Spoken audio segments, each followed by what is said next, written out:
जब फांसीवाद बोलते हैं तो फांसीवाद के पहले भारत में जो 75 सालों से अमृत काल जो मनाया जा रहा है 75 साल पूरा होने पर उसको आधार लेते हुए हम बात करते हैं कि भारतीय संविधान जो लिखा गया उसमें ढेर सारी अच्छाइयां ही नहीं थी, उसमें ढेर सारी कमियां भी थी और ढेर सारे लोग कहते थे कि भारतीय संविधान को और बेहतर बनाना चाहिए।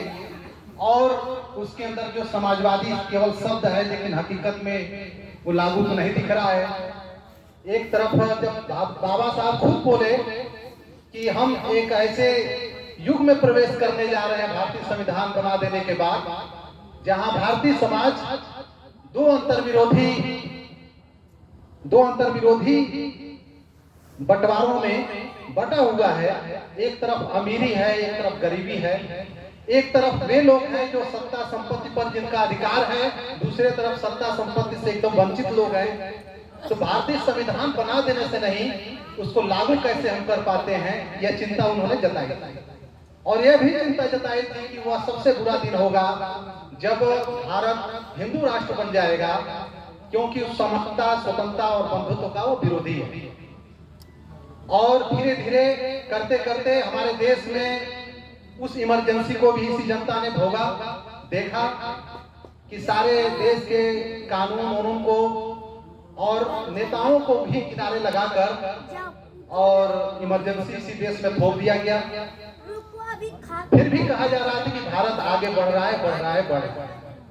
1991 में भारत की पूरी संप्रभुता को, पूरे हमारे देश के आत्मनिर्भरता के जो प्रति जवाबदेही थी उसको तिलांजलि देते हुए नई आर्थिक नीति लागू की गई थी और जिसके खिलाफ सारे विपक्ष में बैठे, यहाँ तक कि भाजपा भी कहती थी कि WTO से बाहर आना चाहिए, डंकल प्रस्ताव का विरोध होना चाहिए। अभी हमारे पिछले साथी बोल रहे थे निजीकरण का विरोध होना चाहिए। इसके पीछे क्या छिपा हुआ? जो स्वतंत्रता, समानता, बंधुत्व की बात, जो हजारों कुर्बानियों के बाद एक नए भारत का निर्माण हुआ था, एक लोकतांत्रिक भारत का निर्माण हुआ था, जिसके प्रस्तावना में वो सकारात्मक चीजें लिखी गई थी कि हम एक संप्रभुता संपन्न, समाजवादी, पंथ निरपेक्ष, धर्मनिरपेक्ष देश की तरफ हम जाएंगे, यह एक भावना था।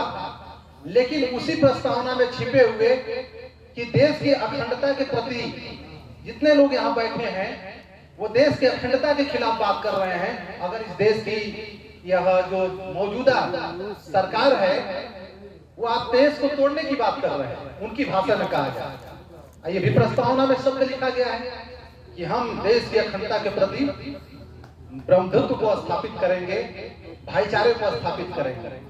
तो अभी साथी ने कहा कि एक ही झूठ को 100 बार झूठ बोल के उसी को सच बना देने का एक हमारे देश में शासन व्यवस्था आई है, उसकी एक विचारधारा है जिसको कहा जाता है फांसीवादी विचारधारा। फांसीवादी विचारधारा का जन्म उस इटली, जर्मनी जैसे देशों, जो साम्राज्यवादी देश थे, बहुत विकसित देश थे, हमारे जैसे पिछड़े देश नहीं थे, जहाँ भूख सूचकांक में हम बहुत पीछे हैं, जहाँ पे हमारे यहाँ भूखमरी या कुपोषण, 59% महिलाओं के अंदर जो रक्त की कमी, ये सब आंकड़े जहाँ आते हैं, वो तो बहुत विकसित देश थे। और हमारा देश तो एक विकासशील, उससे भी पिछड़े देश में बन रहा है। लेकिन वह फांसीवाद इस देश में कैसे आ गया, यहाँ का शासक कैसे फांसीवादी हो गया, ये भी एक चिंता का विषय है। फांसीवाद का जो सैद्धांतिक परिभाषा है कि फांसीवाद वित्तीय युग के दौर में भयानक प्रक्रियावादी, भयानक अंधराष्ट्रवादी और शासक वर्ग की खुली आतंकवादी तानाशाही, यानी कि शासन के जो दो रूप हैं, एक बुर्जुआ की तानाशाही हम लोग सुनते आए हैं, तमाम हजारों सालों से तानाशाहियों का जो समाज रहा है, कभी सामंतों की तानाशाही थी भारत में, फिर आजाद भारत में सामंतों और पूंजीपतियों का मिला जुला जो गठजोड़ हुआ, उसकी तानाशाही हुई। उस तानाशाही में भी जनता पिस रही थी, उस तानाशाही में भी हमारे दिन बहुत अच्छे नहीं थे। उस समय भी सिखों का कत्लेआम खुलेआम भारत में हुआ। हमारे देश में उस समय में भी तेलंगाना आंदोलन में किसानों को कुचल दिया गया टैंक या बंदूकों से। उस जमाने में भी किसानों को नक्सलवाड़ी आंदोलन में कुचला गया और इनकाउंटर किए गए। लेकिन आखिर 2014 के बाद क्या होगा कि फांसीवाद हम का विषय रख रहे हैं और रखना भी चाहिए। यानी कि जो कांग्रेस के पक्षधर लोग थे या कांग्रेस की जो सरकार थी, उस सरकार में यह सरकार में कुछ खास विशेषताएं हैं विचारधारा के तौर पर कि यह खुले आतंकवादी तरीके से एक तानाशाही थोप रहे हैं जिसको फांसीवाद कहा जाता है। वह लुके छुपे तरीके से फांसीवाद थोड़ा दिखता नहीं था, थोड़ा नरम हिंदुत्व की बात करते थे, लेकिन ये खुलेआम हिंदुत्व की बात करते हैं, हिंदू राष्ट्र की बात करते हैं और मनवादी तरीके से वह हिंदू राष्ट्र घोषित करेंगे इसकी भी बात करते हैं। इसलिए भारत में जो फांसीवाद आया है इस दौर में, तो मेरा मानना है कि मनवादी हिंदुत्व फांसीवाद आया है।